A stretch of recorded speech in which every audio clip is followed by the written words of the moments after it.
Hello everyone, I'm late as ever, but without further ado, let's have a look at what was in the September Humble Choice.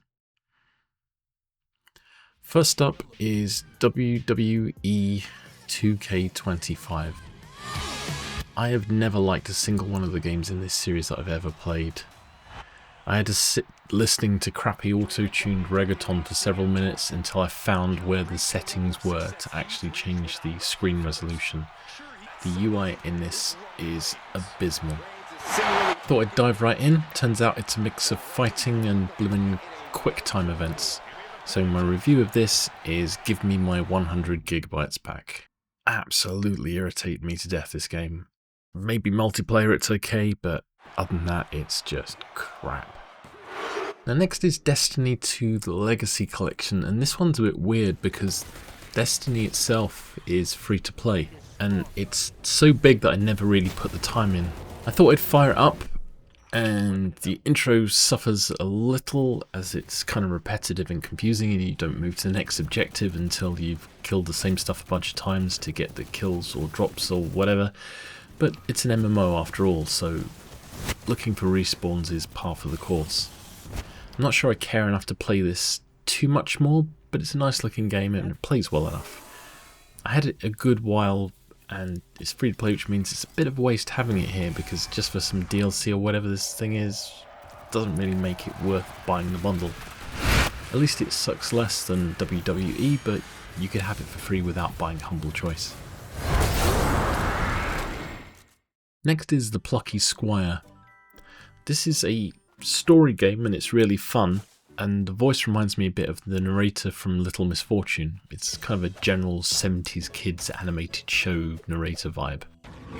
I was enjoying it and it seemed like a nice 2D adventure, but then some point early on, and there's spoilers here, you pop out of the book. At that point the real fun happens because you're switching between 2D of the book world and 3D of the real world. You go and find stuff in the real world and then come back to the book, and it's a really great concept. It plays well. I'm already halfway in, or so it was when I started making this video 3 weeks ago. Since then I've been out of town for some things, so I had a chance to complete it on Steam Deck. This game made the whole month worth the purchase for me. I think the key is about $12.99 separately on key sites if you look around. Stay away from the shady ones, and it's $24.99 direct from Steam, so it's easily worth the price of admission even if the rest of the games do nothing for you. Absolutely loved this game, played it to the end, played it about 50-50 on Steam Deck and PC, can't recommend it more. Next we have Spellforce, Conquest of Eo. I don't know. I thought it sounded like a card game, but it's actually a turn-based tile strategy RPG. It looks cool enough, but after playing Plucky Squire I didn't really have the patience for it, and it kind of looks a bit Civilization-y, but I've had a couple of the Civilization games for a while as well, and I never got around to playing them either.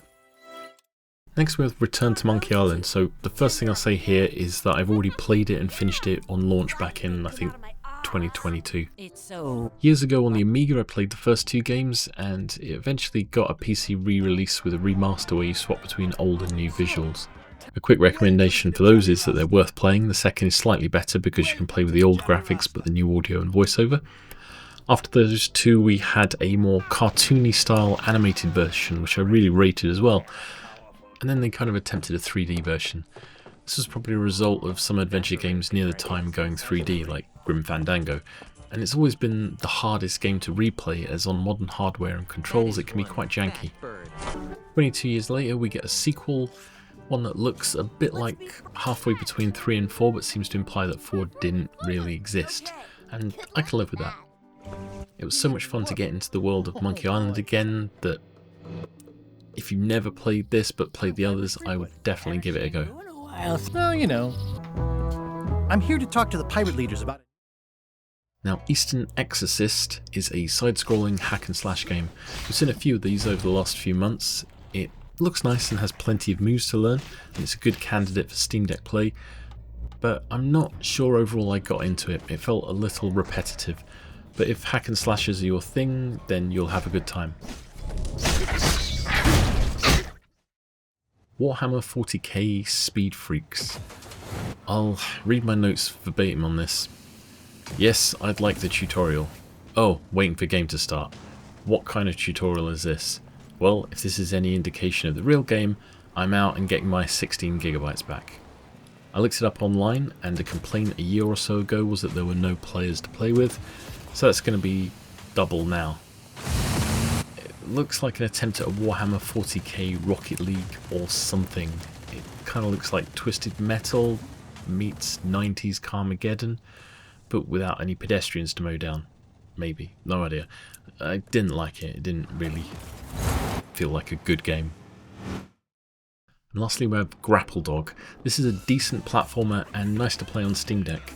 The combat aiming annoyed me, so I didn't play it for very long, and it took ages to work out how the cutscenes are skipped, but overall it's cute. And as ever, IGN Plus can get in the sea.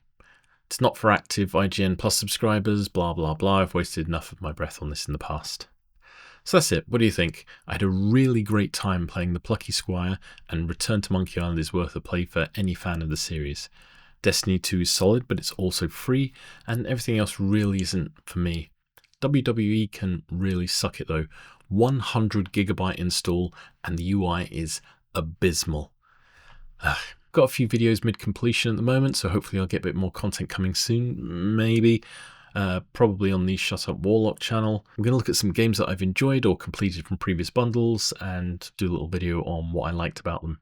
Until then, stay safe and I'll see you on the next one.